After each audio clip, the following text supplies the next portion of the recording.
Hey guys, Twixz here once again from Complexity Black and back with another video for Nerdstomper.com. And we will finally be showcasing off our Beastcleave in this video, and I have clips from a broad range of comms from plate cleaves to casters to WLD and even RLS. So should be a good video. We showcase some swapping, some crowd controlling, pretty much everything that makes the comp what it is and makes it so good. We're also playing with Toes, which is our main team, and then Kint, which is our not main team, but just for fun. It's still good clips, he's still a good healer, and still against very high top TR teams. In the first clip, we're going against the newly formed EG team, who have already reached the top 20 on the TR.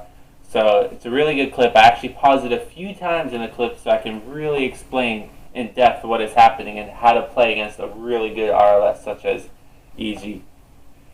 And our preparation for it is just normal. We're checking out our gear in the starting area. As you see, I'm using Skeleton Key. I will use Skeleton Key in some of the matches. Flex is not going for Skeleton Key. It's more of a haste setup. And it changes. We try different things just like everybody else, and pretty much the way this fight's going to go in Ruins is it's not going to be as quick as you would think for a Beastcleave match, because there is a lot involved and they do have a lot of outs and ways to get away from things, so we really have to just set it up for the right time, and we really look for like key positions to take advantage of. And yeah, that's pretty much it. So I'll just let it run out here until the game starts.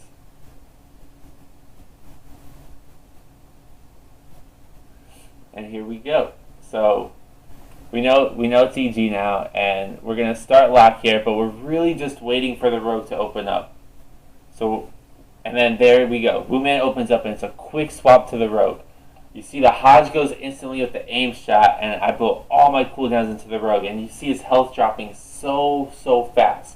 During this time, the pet is feared, so the only way out is for the rogue to trinket. If the rogue trinkets here within the first few seconds of the game, that is a huge advantage for us. So that puts us way ahead. The rogue has no trinket. We have a ton of pressure out. They surely have to swap Earth Shield to him here in a second, or he will die. So it's a really good start. We wait for the Earth Shield. It goes up on the rogue, and then we swap back to the Warlock. Quick swap back to the Warlock. He's going to have to swap Earth Shield again, which you see happens right there. And now we're just staying on Warlock. I get blinded, which I get bopped out of, into Hex. I wait to trinket the Hex until I can make sure I get aim shot back up. And the reason for that is if they swap back to me. And as you see, they do make a quick swap back to me.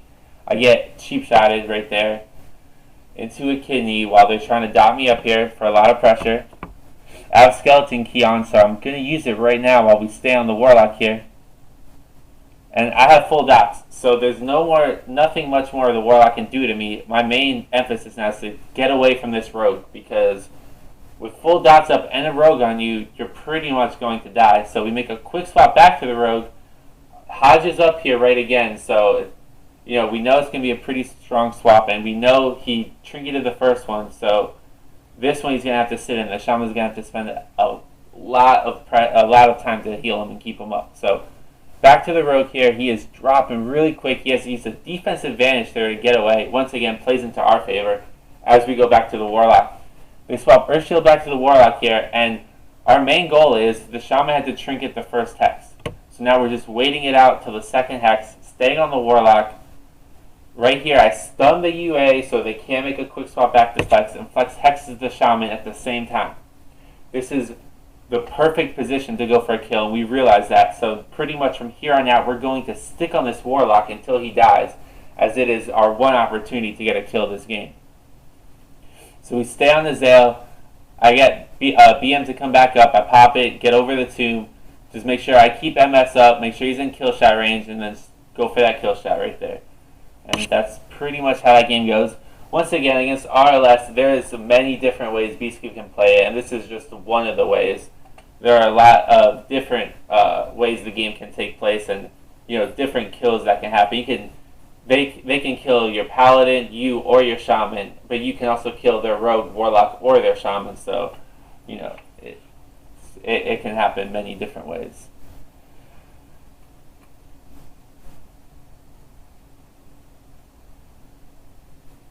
Here we go again, once again on Ruins of Lordaeron, and this time we don't think we're fighting Azael and EG, so we don't really know what we're preparing for here. We're just, getting ready for a game, and it happens to be WLD. WLD can be very hard for Beastcleave, but what we try to line up is an early pet fear into Hodge on the Druid.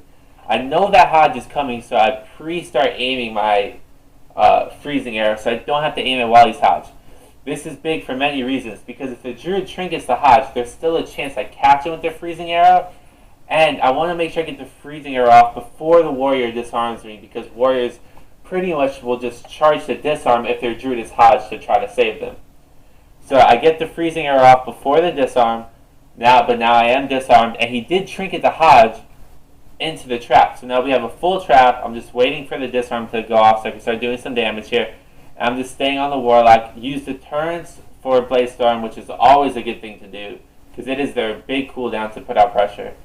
And pretty much just try to stay on the Warlock. You see aggressive disengage to make sure I keep aim shot up and keep pressure up.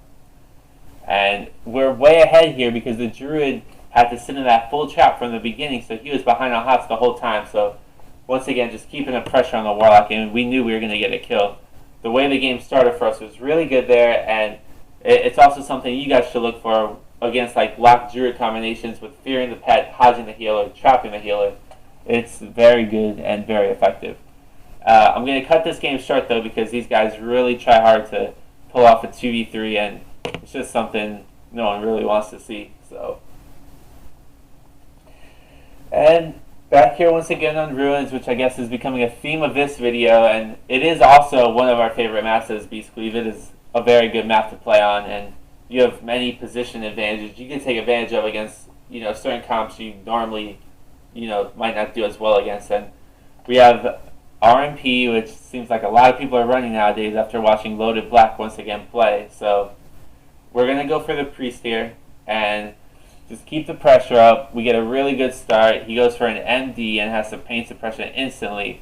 Now we're just trying to keep up damage. Make sure you can't get away. You see I get short poly here, but it has debuffs up, so I'm not going to get cleansed out of. But I'm also not going to trinket it because it was short, and we still have pressure up. A little aggressive disengage just to try to make sure he dies, but he was pretty much done. Whenever a priest runs out like that and puts himself in the middle, you guys really take advantage of it, because it is a really good position for Beastcleave to be in, and it's one of those things. If someone's out of position, you have to punish it. And now once again, back on Ruins against the Rogue Shadow Priest Resto Shaman team. Now, this team is really good for Beastcleave, but as you see, Flex here got sapped in the beginning, which is not a very good thing to do and really should never happen, but you pretty much just have to play through it. You see I get a trap on the Rogue here to make the Priest come back to dispel it so the Rogue doesn't have to trinket. And that was really just to lure the Priest back to make sure I get aim shot up, because he was getting pretty far away and I had a Rogue sitting on me. And right here I'm just playing the position game, kind of making sure I'm in LOS of my healer to get cleanses, but in LOS to do damage. The only way they really have a chance to do damage to me is if I get lured behind the corner there and get stunned, and then they all start doing damage to me. So really just more of a defensive style here, but it's still very effective, because there's no way they can live unless they really start making us start going defensive. So, and for the last game of the video, we will be back on Ruins. I think that is 5 for 5 or 6 for 6. This is just the Ruins montage video, and we have a heavy armor team of Marks Hunter, Ret Paladin, Resto Shaman. And this is another one of those videos where you're going to see a very good swap here. And we start on the Ret Paladin. They put up Earth Shield on him. We're looking at the Hunter. He really has nothing up here. And as you see, I blow all my cooldowns right there. And the Hunter has no defensive cooldowns up. And Flex is on the swap with me, and he's right next to Flex. So it's like a really good position for Flex to get on him. And we know we're going to get a lot of pressure here. We're having Flex, who's playing the healer right now, we're having Toast, who's playing the healer right now, just come in with us, because we know we're pretty much going for a kill. And he's looking for a Hodge on the Shaman or a Torrent on the Shaman. And we're just making sure they can't get Bop off and get the kill right there. We got a Torrent off, we got a lot of damage out. Quick swap to the Hunter. They were not ready for it, and it just shows you that there are so many different ways Beastcleave can get the kill here, and in every matchup, you can stay on one target, you can do quick swaps, you can go through the CCs. It's very effective all different ways, and it's something you guys should also probably try to use. It's just all the different strategies. If something doesn't work, just try a different thing. Don't keep doing the same thing, because that is never a good idea. Always try something different until you get something that is somewhat effective at least. And this will be the end of the video. I just want to thank you guys for watching once again, and if you have any requests or questions, just put them up on the forums. I'll put them in the videos. I'm sorry, Skype isn't working yet, but I'm still trying to figure that out. Thanks for watching.